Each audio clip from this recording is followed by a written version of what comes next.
तथा देवे तथा गुरौ तस्यैते कथिता ह्यर्थाः प्रकाशन्ते महात्मनः।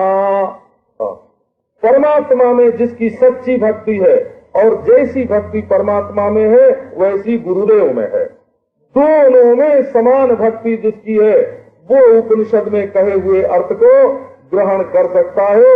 अर्थ स्वयं उसके प्रति प्रकाशित होते हैं, उसके हृदय में आकर के उपनिषद के अर्थ प्रकट होते हैं। तो इसका नाम भगवत भक्ति, बड़ी महत्वपूर्ण वस्तु। अब इसकी व्याख्या करना, व्याख्या क्या है? व्याख्या श्यामा बी आ और ख्या श्यामा। बी माने विशेष रूप से और आ माने पूर्ण रूप से, बोला, और ख्यास्यामा माने जाहिर करना। विशेष रूप से, संपूर्ण रूप से, माने विशेषतया भक्ति की जो विशेषता है सो बताएं और संपूर्ण रूप से जाहिर करेंगे। ख्यास्यामा माने ख्यात करेंगे, ख्याति करेंगे। ये भक्ति ख्याति है, बोला, ये भक्ति ख्याति है। इसमें भक्ति को विख्यात करेंगे, जाहिर करेंगे कि भक्ति क्या होती है। तो ये प्रतिज्ञा सूत्र हुआ। माने हमें धर्म की व्याख्या तो कर चुके हैं और ज्ञान की व्याख्या भी बहुत कर चुके हैं, लेकिन अब विशेष करके शुद्ध भक्ति, विशेष करके का अर्थ शुद्ध भक्ति माने ज्ञान कर्माद्यनावृत जो भक्ति है, ज्ञान कर्माद्यनावृतम आनुकूल्येन कृष्णानुशीलनम भक्तिरोत्तमा। कोई कहते हैं कि भक्ति क्या है? बोले भगवान का भजन करना। बोले भगवान का भजन करना तो भक्ति है ही, भगवान के प्रति ममता भक्ति है। अनन्य ममता विष्णु ममता प्रेम संगता भक्ति ऋत्युच्यते भीष्म प्रहलादोद्धव नारदई। भगवान के प्रति ममता, जैसे अपने पति को मेरा समझते हो, अपने पुत्र को मेरा समझते हो, अपने पिता को मेरा समझते हो, जैसे अपने शरीर को मेरा समझते हो, उस मेरा की लिस्ट में भगवान को डालो।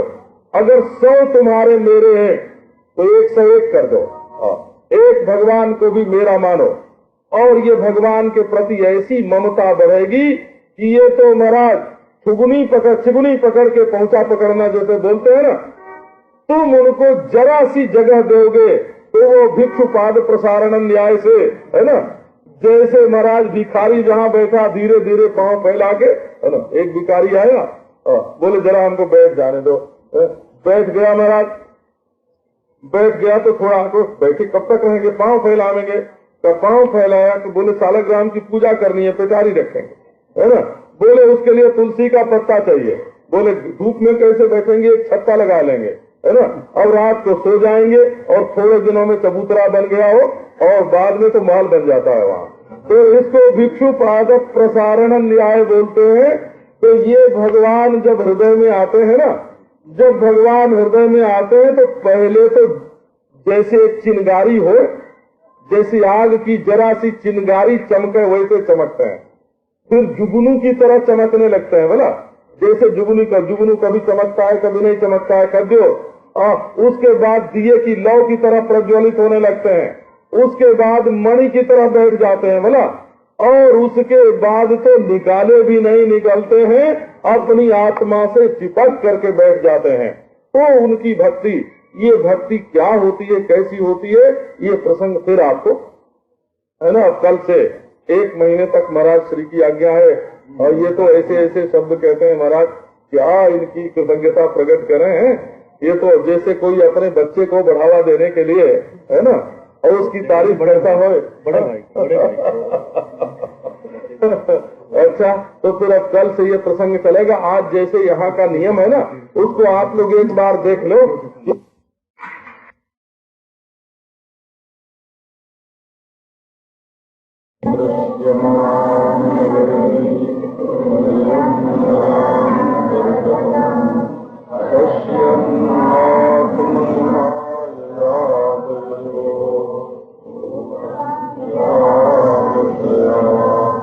Yeah.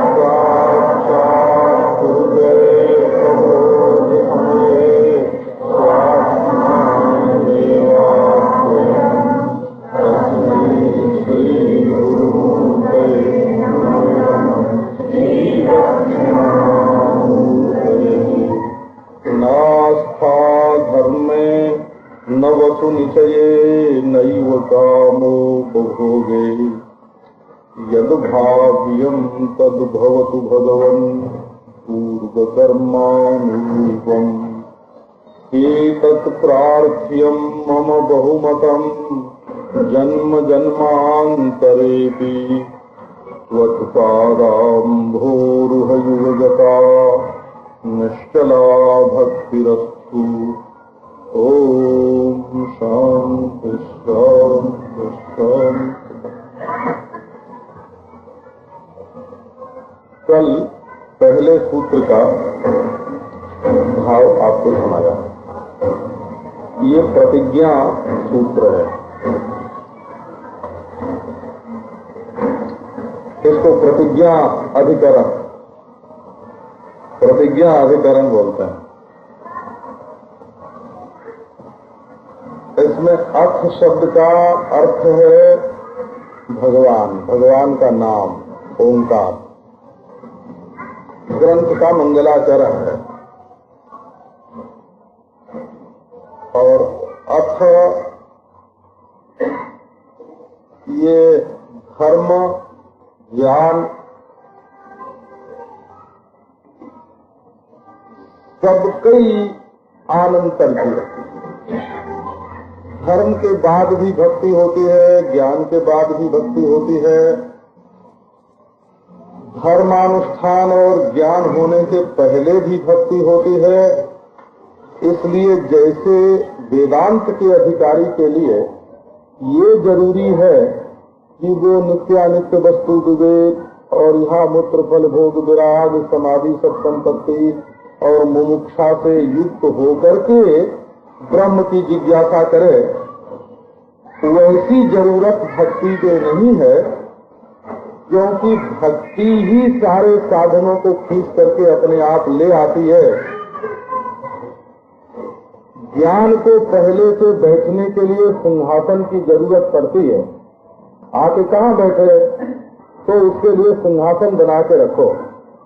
पर भक्ति में तो इतना विनय है, इतनी सरलता है, इतनी ऋजुता है कि उसको पहले से सिंहासन बना के रखने की जरूरत नहीं पड़ती। वो तो आती है, घर में झाड़ू भी लगा लेती है, चारपाई भी लगा लेती है, सिंहासन भी सजा लेती है, उस पर भगवान को बैठा भी लेती है। जब भगवान पसंद कर लेते हैं तो भगवान के बगल में जाके बैठ भी जाती है, उनकी छाती से भी लग जाती है, उसी सिंहासन पर बैठती है। लेकिन उसको पहले से किसी तैयारी की जरूरत नहीं है। छोटी से छोटी जाति वाले के हृदय में भी भक्ति आ सकती है और दुखी से दुखी के हृदय में भी भक्ति आ सकती है, क्योंकि दुख और अंतःकरण शुद्धि का तो विरोध है, लेकिन दुख और भक्ति का विरोध नहीं है। दुखी भी रो रो के पुकारे कि हे भगवान हमारी रक्षा करो, तो दुखी के हृदय में भी भक्ति आ जाती है। तो अधिकारी का कोई प्रश्न नहीं है। बिना अधिकार के, अधिकार वाले जो साधन हैं उनके बिना ही, बिना अधिकार के आने वाली भक्ति का अब विचार प्रारंभ करते हैं। ये अर्थ शब्द का अर्थ है। और शास्त्रों में उन साधनों का विचार है जो अधिकारी के हृदय में आते हैं। तो अब हम ऐसे साधन का विचार करते हैं जो अधिकारी का विचार किए बिना सबके लिए सामान्य धर्म के रूप में है और सबके हृदय में आने के लिए राजी है। और अतः पद का दो अर्थ है। एक तो संसार में बहुत दुख है, इससे छूटने के लिए, अतः माने इसलिए क्योंकि संसार में दुख ही दुख है, संघर्ष ही संघर्ष है, द्वेष ही द्वेष है, छोटे बड़े के बहुत सारे झगड़े हैं। तो इसलिए वाद विवाद, कर्मानुष्ठान का क्लेश, घटाकाश मठाकाश काश के लिए विचार के लिए बड़ी ऊंची बुद्धि की आवश्यकता है। इन सब योगानुष्ठान में प्राणायाम आसन आदि का क्लेश तो धर्मानुष्ठान में हवन आदि का क्लेश, योगानुष्ठान में प्राणायाम आदि का क्लेश, ज्ञानानुष्ठान में घटाकाश मठाकाश आदि के विचार का क्लेश, इन सब बातों को देखते हुए, है ना, इन सब क्लेशों से बच जाए इसलिए, है ना, भक्तिम व्याख्यास्यामा अतः पद का अर्थ है। और दूसरा अर्थ ये है कि भक्ति परमानंद प्रभु को हाथ पकड़ के ले आती है और हमारे हृदय में बैठा देती है, क्योंकि भक्ति भगवान को बहुत प्यारी है। कहते हैं कि भगवान के दो पत्नी हैं, एक माया और एक भक्ति। गोस्वामी तुलसीदास जी ने रामचरितमानस में इसका उल्लेख किया है कि माया और भक्ति दोनों नारी वर्ग की हैं। तो ज्ञान तो कभी कभी माया की मोहनी में फंस भी जाए, ऐसा वर्णन किया है। लेकिन मोहन नारी नारी के रूपा पन्न गारी यह चरित अनूपा, भगवान की भक्ति माया के चक्कर में नहीं फंसती है, मोहती नहीं है।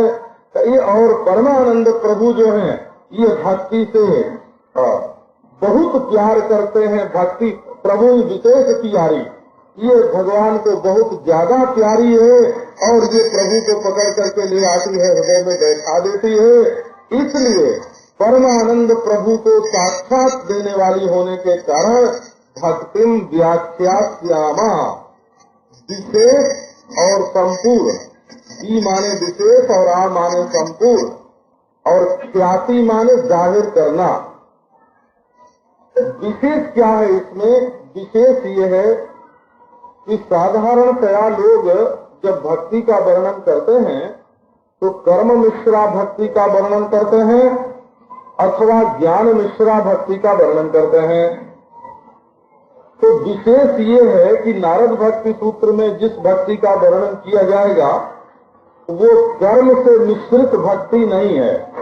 ये नहीं कि होम करके भगवान को अर्पित करो तब भक्ति होगी, इसमें होम की जरूरत नहीं है, केवल हृदय में प्यार चाहिए।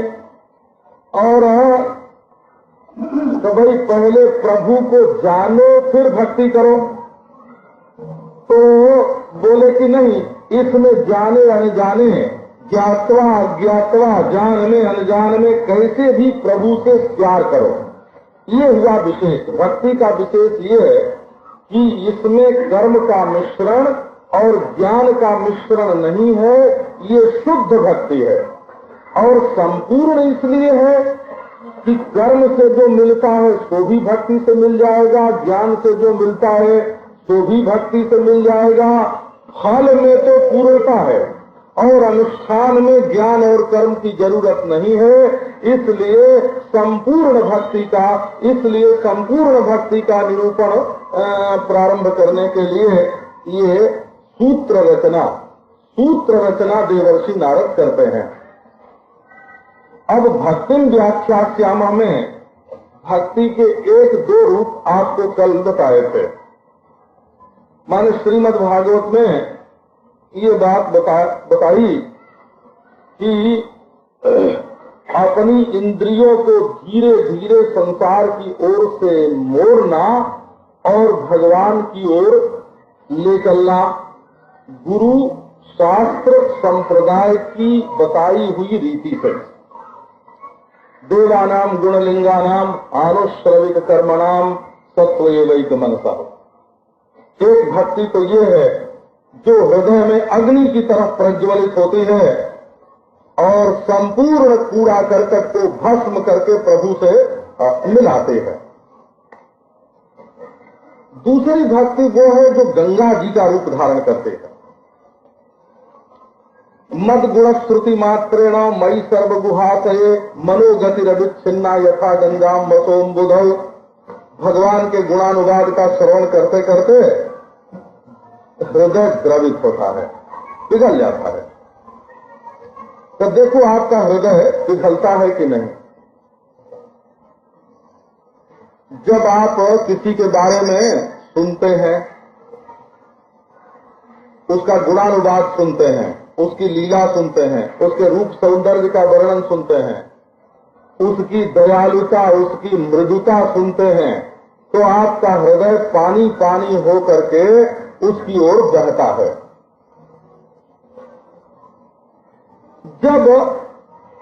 जब कोई प्रभावशाली वस्तु अपने सामने आती है, सड़क पर चलते चलते सुंदर रूप देख लो तो थोड़ी देर तक उसकी ऐसी छाप हृदय में पड़ जाती है कि वो याद आता रहता है।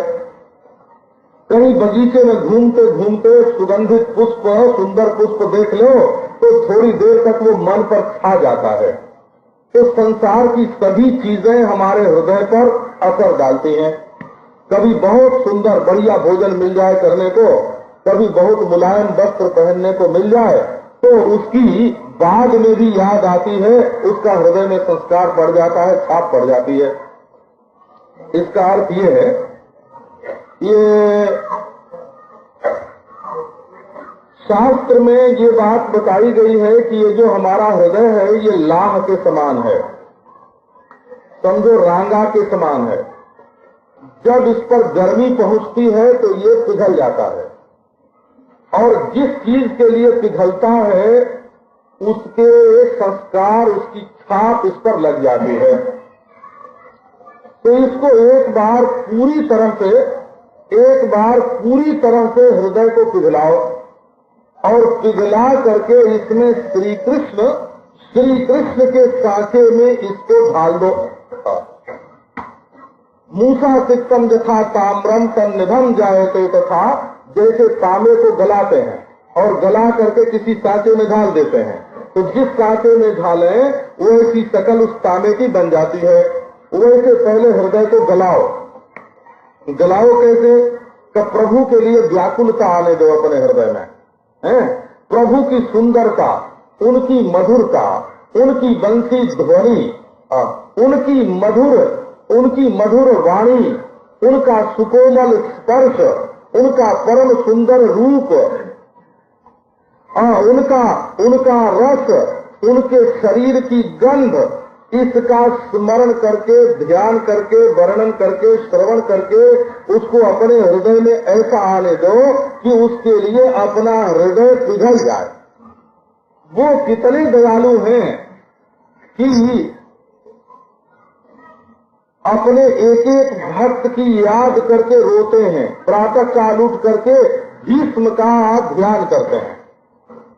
वो सुदामा को बिना बताए तीनों लोक की संपत्ति भेज देते हैं। वो रुक्मिणी के पास संदेश भेजते हैं कि तुम्हारे बिना हमको नींद नहीं आती है। वे नंद बाबा जसोदा मैया की गोद में अपना सिर रख करके रोने लगते हैं कि पिताजी तुम्हारी सेवा के बिना ये हमारी उम्र व्यर्थ बीत गई। वो गोपियों से कहते हैं कि तुम्हारे लिए देखो हमारा हृदय कितना व्याकुल है। तो जब हम श्री कृष्ण के इस प्रेम का स्मरण करते हैं तो हमारी आंखों से आंसू आते हैं, हमारे शरीर में रोमांच होता है, हमारा कंठ गदगद होता है, हमारा हृदय द्रवित होता है। और जब हृदय द्रवित होता है तब उसमें मुरली मनोहर पीताम्बरधारी श्याम सुंदर की छवि जो है ना वो डालो।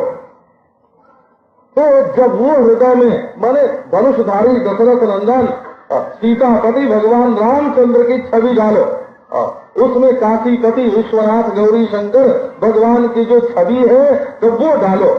तो जब वो आ करके बस जाए और ऐसी जब पूरी तरह से दिल गल जाता है और उसमें वो छवि जब बसती है तब फिर संसार की वस्तुओं को देख करके ये जो जगह जगह दिल जाता है ना ये जाना बंद हो जाता है।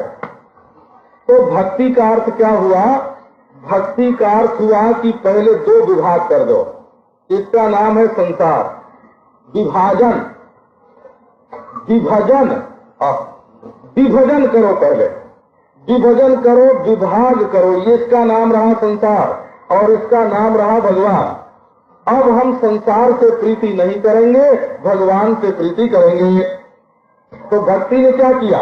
भक्ति ने विभक्ति कर दी हो, भक्ति ने विभक्ति कर दी, बंटवारा कर दिया, हमारे मन को संसार की ओर से हटा करके भगवान की ओर जोड़ दिया।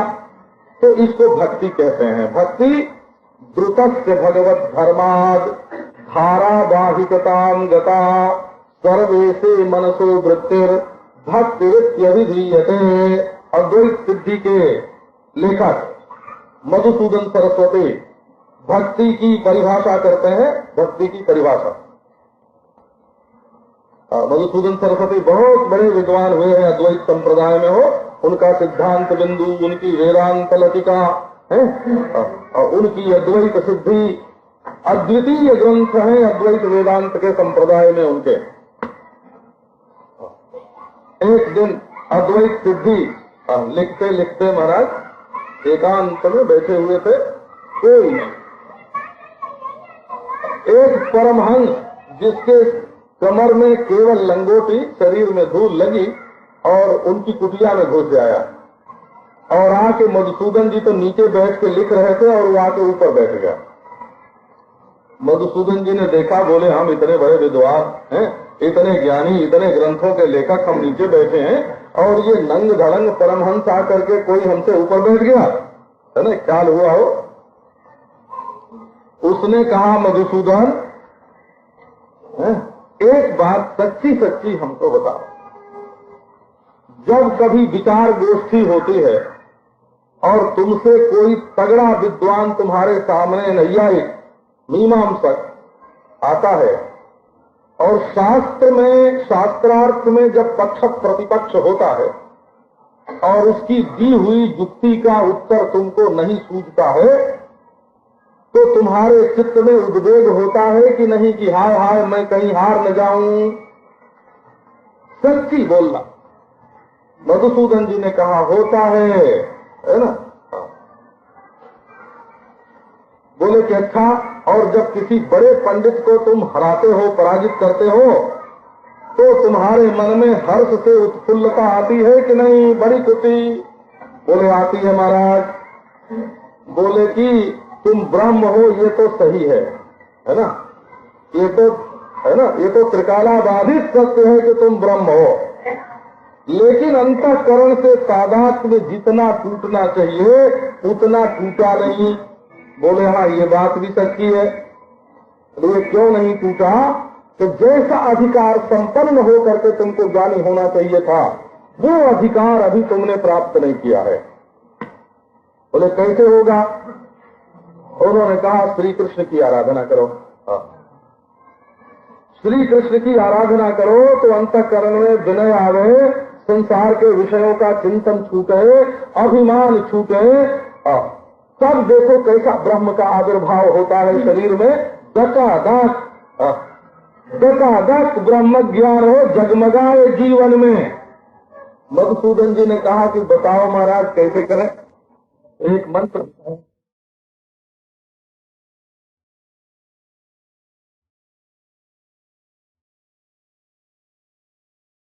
करके उसकी चांदनी का मजा ले रहे हो। बड़ा आनंद आ रहा है चंद्रमा को देखने में। ये आनुकूल्येन कृष्णानुशीलनम हुआ ना। अनुकूल भाव से चंद्रमा का अनुशीलन करते हैं तो हम चंद्रमा के भक्त हो गए क्या? नहीं, अभी भक्त नहीं हुए। तो क्यों? बोले चंद्रमा से तुम मजा तो लेते हो, चंद्रमा की ओर देखते तो हो, चंद्रमा को देखने से तुमको शांति मिलती है, आह्लाद मिलता है, चांदनी मिलती है, लेकिन चंद्रमा से कोई ममता है तुम्हारी कि चंद्रमा मेरा है?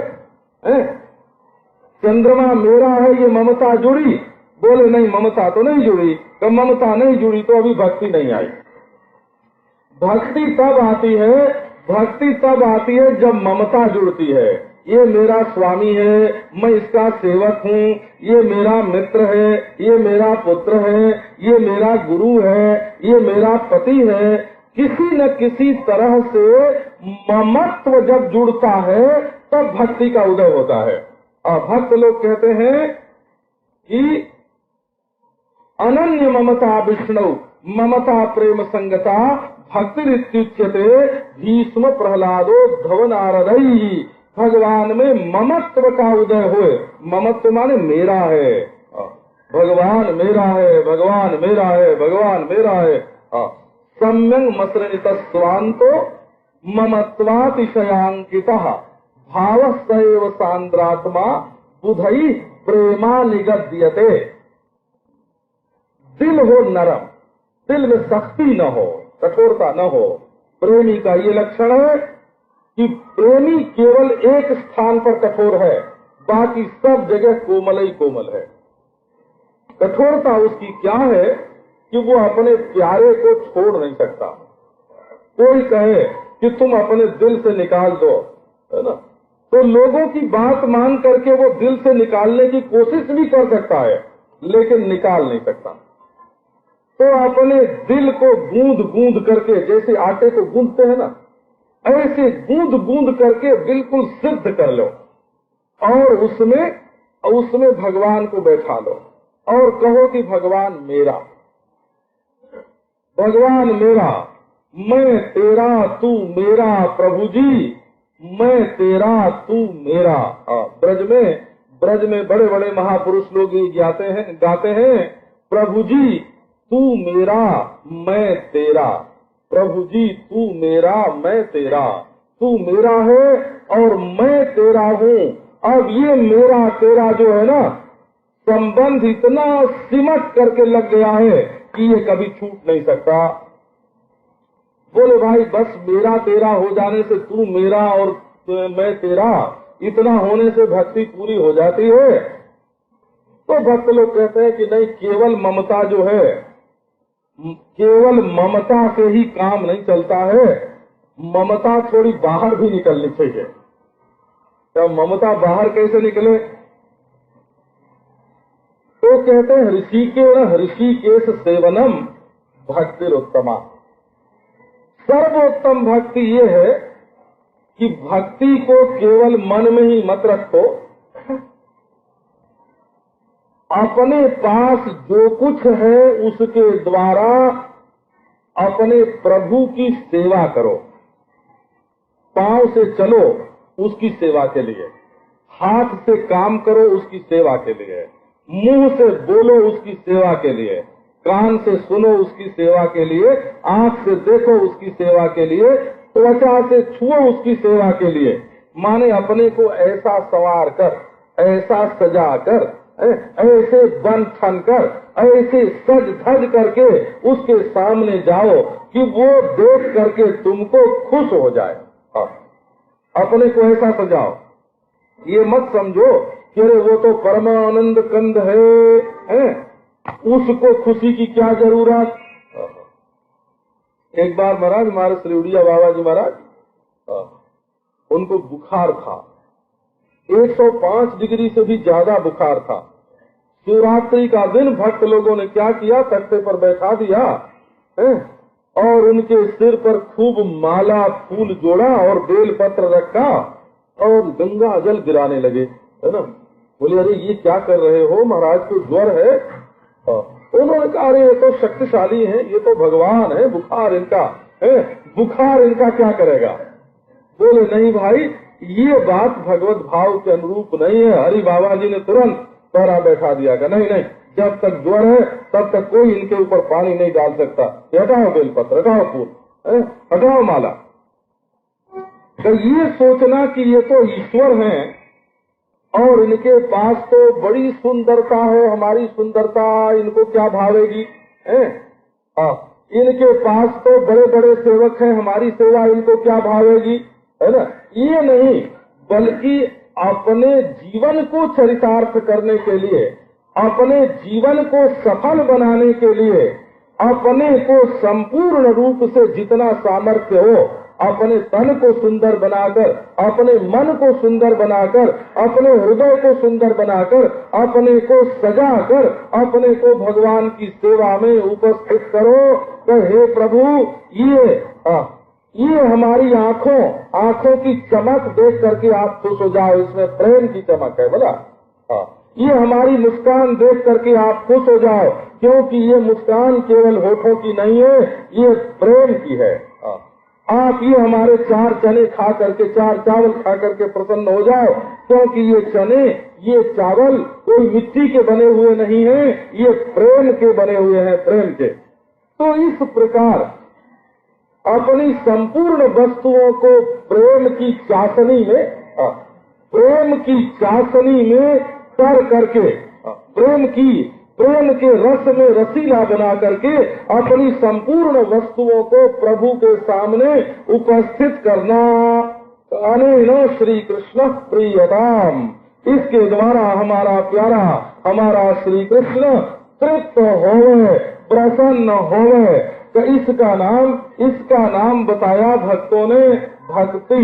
ऋषिकेण ऋषिकेश सेवनम भक्तिरुत्तमा। तो अथा तो भक्ति व्याख्यास्यामः, भक्ति की तो बड़ी बड़ी व्याख्या शास्त्र में है। अब नारद जी कौन सी भक्ति की व्याख्या करेंगे? तो भगवान को स्वामी माने, दास हम उनके, कि उनको अपना मित्र माने, मित्र हम उनके, सखा हम उनके, कि उनको अपना पुत्र माने, कि उनको अपना पिता माने, कि उनको अपना गुरु माने, कि उनको अपना पति माने। कौन सा भाव, कौन सा संबंध जोड़ करके भगवान की भक्ति करें? नारद जी आगे बताते हैं, यह तो ठीक है, इसीलिए तो भक्ति का लक्षण बताने की जरूरत है। भक्ति को पहचानो, भक्ति क्या होती है। बिना पहचाने भक्ति कैसे करोगे भाई? तो अब भक्ति को व्याख्यास्याम का अर्थ है कि शुद्ध भक्ति का वर्णन, ज्ञान कर्माद्यनावृत भक्ति का वर्णन देवर्षि नारद को करना है।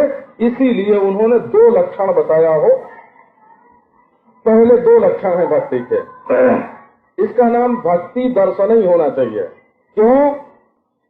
कि लक्ष्य इसमें भक्ति है और प्रेम उसका लक्षण है। तो लक्षण के नाम पर ग्रंथ नहीं, लक्ष्य के नाम पर ग्रंथ होना चाहिए। तो इसलिए इसका नाम भक्ति सूत्र, भक्ति दर्शन, ऐसा इसका, भक्ति मीमांसा, ऐसा इसका नाम होना चाहिए। अब भक्ति का लक्षण क्या है? तो 2 लक्षण बताते हैं, एक बहिरंग और एक अंतरंग। तो बहिरंग लक्षण क्या और अंतरंग लक्षण क्या? ये बहिरंग भी अंतरंग ही है असल में। एक रूप और एक स्वरूप। रूप और स्वरूप में फर्क होता है। रूप होता है बाहर और स्वरूप होता है भीतर। तो स्वस्मिन् परम प्रेम रूपा अमृत स्वरूपा च। भारतेंदु ने इसका पाठ ऐसे माना है, ओम सा कस्मै परम प्रेम रूपा ओम, ओम अमृत स्वरूपा च ओम।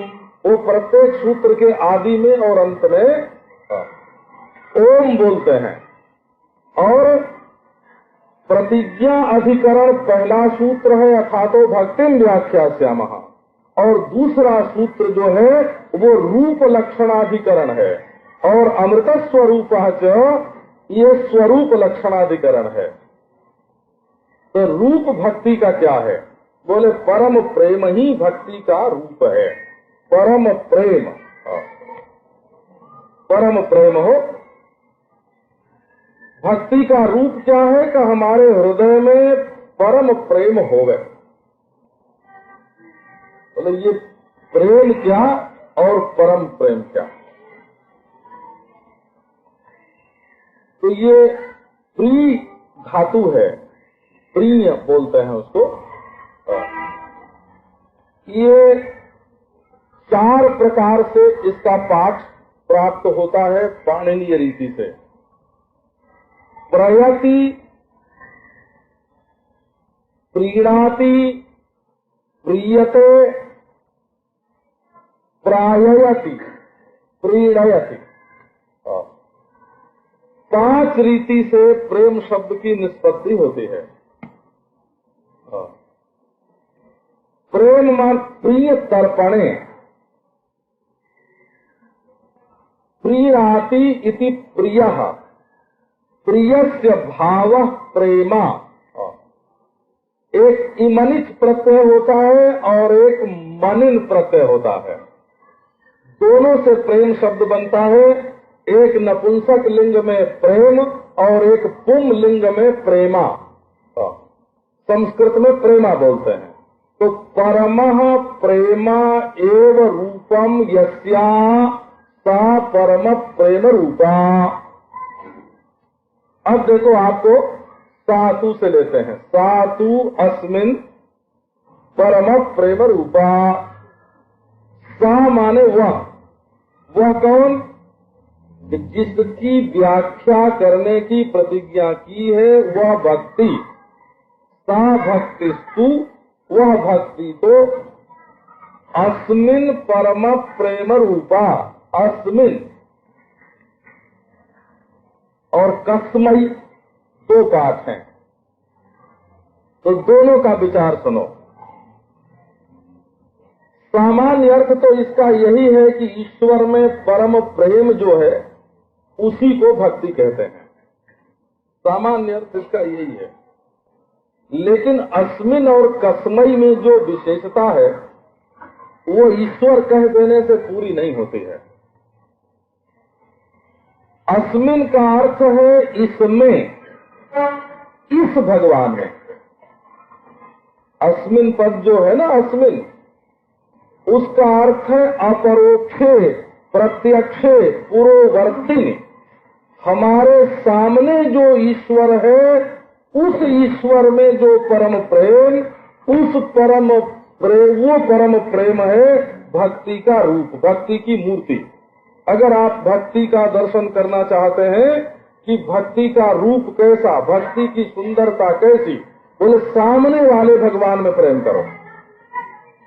एक बात इसमें यह है, अस्मिन कहने से सामने वाला भगवान आता है, और कस्मई कहने से, तो आप लोग शास्त्र नाम का पाठ करते होंगे तो जानते होंगे कि नैका सर्वा का किम, सबई का किम। परमात्मा का एक नाम है कह, एक नाम है किम। परमात्मा के नाम है वो कह किम।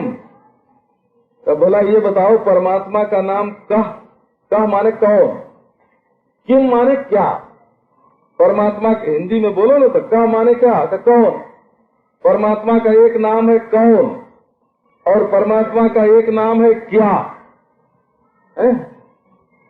अरे भला ये कौन और क्या क्या नाम होता है भाई। बोले चाहे वेद हो, शास्त्र हो, पुराण हो, है ना, वो अनिर्वचनीय परमात्मा का जब वर्णन करने लगते हैं ना, तो यही कह के उनको समाप्त करना पड़ता है। वो क्या है, वो कौन है, वो कैसा है, जिसके संबंध में प्रश्न की इतिश्री कभी न होती हो। जिज्ञासा करते जाओ, विचार करते जाओ, है ना, जहाँ जा करके बुद्धि समाप्त हो जाती है, सारे प्रश्न समाप्त हो जाते हैं और वो कह का कह बना रहता है। दूसरा कह पद का अर्थ है सर्वोच्च। क माने सिर होता है, संस्कृत में हो, क माने सिर होता है। जो सबके सिर पर बैठा है उसका नाम हुआ क। कस्मई परम प्रेम रूपा माने सबके सिर पर बैठा हुआ जो भगवान, उससे प्रेम करना, परम प्रेम करना, ये भक्ति का रूप है। अच्छा, तीसरा अर्थ लो, क माने संस्कृत में होता है रस। रस जल, आनंद हो, आनंदम ब्रह्मणो विद्वान न विभेति कुतश्चन। उस परमानंद स्वरूप प्रभु से परम प्रेम करना भक्ति का रूप है। परमानंद रूप प्रभु से, परमानंद स्वरूप। हाँ, का अर्थ रस, रसो वै सहा रसम जीवायम लब्ध्वा आनंदी भवति। का शब्द का अर्थ होता है प्रजापति। प्रजापति माने जो संपूर्ण विश्व सृष्टि का कारण है, विश्व सृष्टि का पिता है, जो पिता है, जो प्रभु है, जो परमानंद है, जो सर्वोपरि है, जिसके संबंध में इदम इत्थम कह करके कोई वर्णन नहीं कर सकता, उस प्रभु के प्रति जो परम प्रेम है वो भक्ति का स्वरूप है। अब परम प्रेम की बात थोड़ी करेंगे। तो प्रेम, पहले प्रेम, फिर परम प्रेम, फिर वो रूप।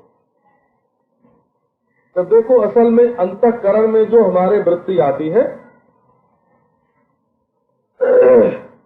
वो चाहे वृत्ति तो कोई हो, अंतःकरण तो सात्विक तन्मात्रा से ही बनता है।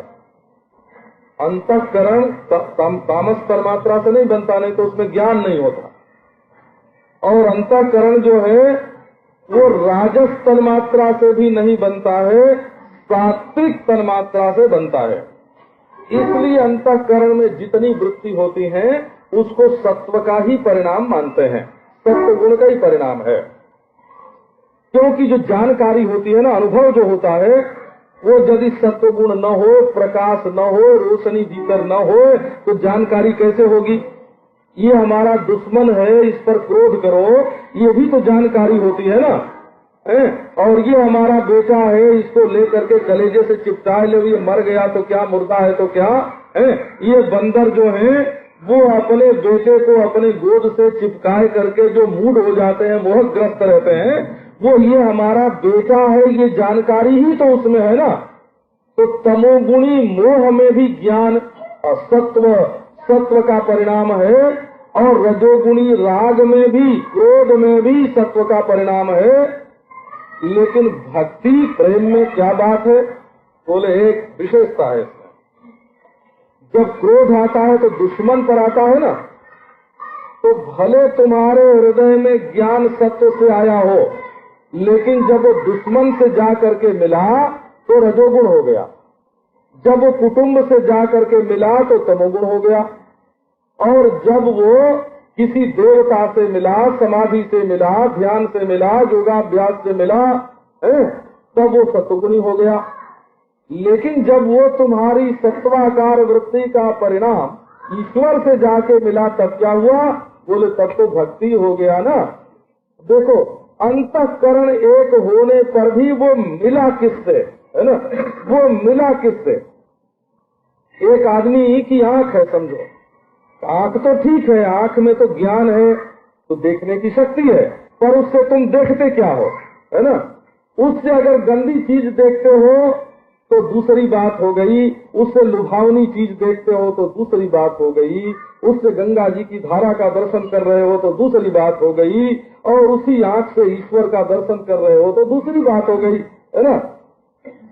तो अब ये हमारे अंतःकरण में जो प्रीति है, प्रीति माने तृप्ति, है ना, प्रियता, प्यार, वो किससे है? ये सवाल है। तस्मयी है कि नहीं, अस्मिन है कि नहीं, है ना? वो परमात्मा से है कि नहीं, वो ईश्वर से है कि नहीं, ये प्रश्न हुआ। माने तुम्हें जो तृप्ति का अनुभव होता है, तृप्ति का अनुभव तो सभी को होता है, गा जाते हैं, वाह वाह वाह, आज बड़ा आनंद आया। कई हमारे साधु हैं, महात्मा हैं, ब्राह्मण हैं, भर पेट खीर खा के जब उठते हैं, हाथ फेरते हुए पेट पर है, और डकार आती है, कहते हैं भाई भाई वाह बड़ी तृप्ति हुई, आज तो आनंद आ गया, है ना? तो ये जो बड़ी तृप्ति है, बड़ा आनंद है, ये कहाँ से आया? बोले खीर में से आया है। अब कहते हैं कि एक आदमी ने भगवान का स्मरण किया, उसके हृदय में मुरली मनोहर पीतांबरधारी श्याम सुंदर प्रकट हुए हैं, और मंद मंद मुस्कुराते हुए बांसुरी बजाई उन्होंने।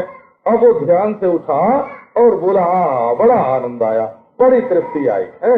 तो तुम्हारी तृप्ति का निवास कहाँ है? तुम्हारी प्रीति कहाँ है ना? अब देखो, इससे पता लगेगा कि तुम्हारा प्रेम कहाँ है ना? बोले प्रेम तो भाई कभी खाने में होता है, तो कभी पहनने में तृप्ति होती है, कभी किससे मिलने में तृप्ति होती है, किसी के देखने में तृप्ति होती है। बोले नहीं नहीं, ये तुम्हारा क्षणिक प्रेम है। हम उस प्रेम की चर्चा कर रहे हैं जो परम प्रेम है, बोला सात्वस्मिन् परम प्रेम रूप।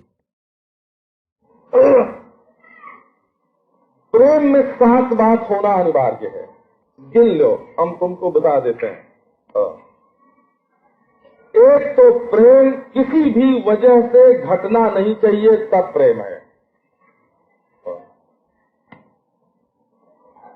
सत्यपि ध्वंस कारणे यद भाव सर्वथा ध्वंस रहिता, सत्यपि ध्वंस कारणे यद भाव बंधनम जूनो सब प्रेमा परिकीर्तिता। प्रेम किसको कहते हैं?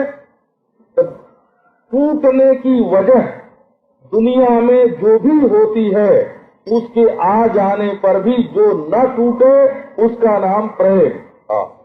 पहली शर्त है प्रेम के साथ कि किसी भी कारण से वो टूटे नहीं, घटे नहीं। आसृष्टे रक्षयिष्णुम्।